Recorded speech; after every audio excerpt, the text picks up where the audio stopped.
പോറ്റിയെ കേറ്റിയെ parody കേസിൽ പിന്നോട്ടടിക്കാനുള്ള നീക്കം സ്വാഗതം ചെയ്ത് പാട്ടിന്റെ പിന്നണി പ്രവർത്തകർ. കേസ് പിൻവലിക്കാനുള്ള തീരുമാനം ഏറെ സന്തോഷം നൽകുന്നു. ആരുടെയും മതവികാരത്തെ വ്രണപ്പെടുത്തിയിട്ടില്ല. പിന്തുണ അറിയിച്ചവർക്കെല്ലാം നന്ദിയുണ്ടെന്നും പിന്നണി പ്രവർത്തകർ മീഡിയ വണിനോട് പറഞ്ഞു.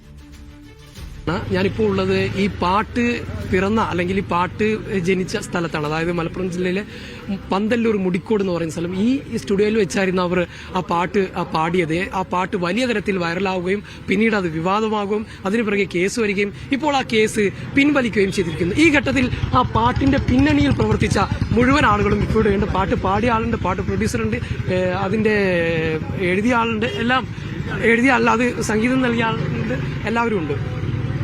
ഇപ്പം അത് നമുക്ക് ഡാനിഷിനെ നമുക്കറിയാം, പാട്ട് പാടി വേറെ വൈറലായ ഒരാളാണ്. നമ്മൾ നേരത്തെ ഡാനിഷിനെ കണ്ടതാണ്.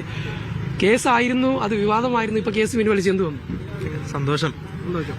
അന്ന് നമുക്ക് ഉറപ്പുണ്ടായിരുന്നു അങ്ങനെ മതവികാരത്തെ വ്രണപ്പെടുത്തുന്നൊന്നും അതിന്റെ വരികളിൽ ഇല്ലാന്ന്.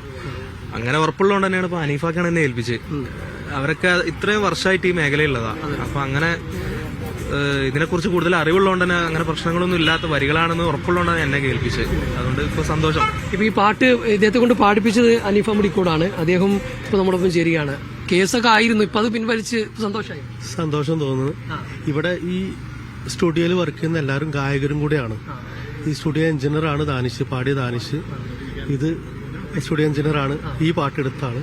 ഇത് കോറസ് പാടിയ ഇർഫാൻ മുടിക്കോടാണ്, എന്റെ മകനും കൂടിയാണ്.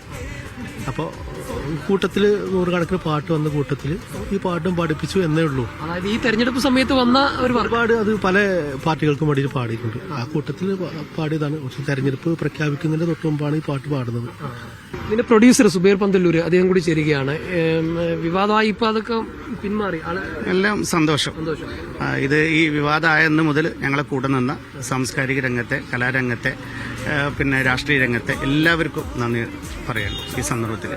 ഇതിങ്ങനൊരു വിവാദമാവുമെന്ന് വിചാരിച്ചിരുന്നു? വിവാദമാവുന്ന ഒരിക്കലും വിചാരിക്കില്ല. വിവാദത്തിന് ആവശ്യമായ ഒരു വരികളോ ഒരു വാക്കോ അതിലില്ല എന്നുള്ള 100% ഉറപ്പായിരുന്നു. അതുകൊണ്ട് തന്നെ ധൈര്യമായിട്ട് നിന്നത്. ഈ സംഘമാണ് അതിന് പിന്നിൽ പ്രവർത്തിച്ചത്. ഇവർ സാധാരണഗതിയിൽ ചെയ്യുന്ന തെരഞ്ഞെടുപ്പ് ഗാനങ്ങളൊക്കെ ചെയ്യുന്നതാണ്. അതിന്റെ കൂട്ടത്തിൽ വന്നു പോയതാണ്. അത് വൈറലാവുകയും ചെയ്തു. ഇപ്പൊ ഇവരെ ഡാനിഷിനെ പുറത്തെത്തിച്ച അയ്യ കൂടി ചേരുന്നു. നിയമപരമായിട്ട് മുന്നോട്ട് പോയിരുന്നു. നമ്മൾ ആ പാട്ടൊക്കെ കുറെ പിൻവലിച്ചൊക്കെ ചെയ്തിരുന്നു. ഇന്നലെ ഞങ്ങള് പിന്നെ നമ്മുടെ പ്രതിപക്ഷ കുഞ്ഞുങ്ങൾ സാഹിബിന്റെ നിർദ്ദേശപ്രകാരം ഞങ്ങൾ തന്നെ മുഹമ്മദ് ഷാ വക്കീലിനെ പോയി കണ്ടു. കേസുമായി ബന്ധപ്പെട്ട മുൻകൂർ ജാമ്യത്തിന്റെ ഉള്ള നടപടികൾ ആരംഭിച്ചിരുന്നു. എന്തായാലും സർക്കാരിന് ഈ വിഷയത്തിൽ തിരിച്ചറിവുണ്ടായാൽ വലിയ സന്തോഷം. അപ്പോ ഇനി ധൈര്യമായിട്ട് നമുക്ക് ആ പാട്ടൊന്നും കൂടി പാടല്ലേ? കേസൊക്കെ പിൻവലിച്ചല്ലോ അല്ലേ? റെഡി.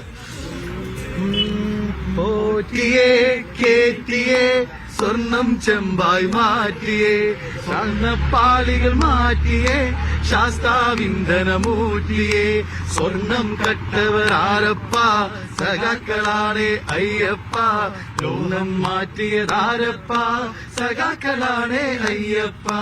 എല്ലാ തെരഞ്ഞെടുപ്പ് കാലത്തും ഇതുപോലുള്ള പാരഡി ഗാനങ്ങൾ ഇറക്കുന്നവരാണ് ഇവർ. അത്തരത്തിൽ ഇറക്കിയ ഒരു പാട്ടാണ്. അത് വലിയ തരത്തിൽ വൈറലായി, പിന്നീട് അത് വിവാദമായി, അതിലേത് കേസായി. അത് വലിയ സങ്കടം ഉണ്ടായിരുന്നു. പക്ഷെ ആ കേസ് ഇപ്പോൾ പിൻവലിച്ചിരിക്കുകയാണ് എന്നുള്ളതാണ്. അതിന്റെ സന്തോഷത്തിലാണ് ഇപ്പോൾ ഈ ടീം ഉള്ളത്.